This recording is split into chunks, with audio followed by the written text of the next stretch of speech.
సౌ ఎక్కడికి తీసుకెళ్తున్నావు? నిన్న రాత్రి ఏంటి అన్నావు? నేనేమన్నాను? ఆనంద్కి అబార్షన్ చేయిద్దామని ఏదో అన్నావు కదా. అవునే, అదే తప్ప వేరే మార్గం లేదు. అంటే డిసైడ్ అయిపోయావా? దాని ప్రాబ్లం సైడ్ చేయాలంటే ఇదొక్కటే సొల్యూషన్. అలా చేయటం పాపమేమోనే.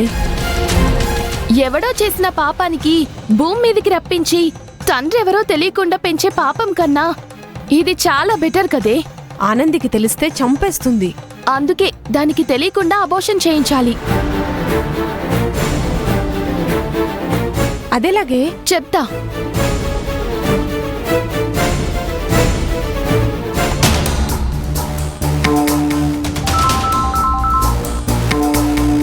హలో హలో, స్పీకర్లో పెట్టు.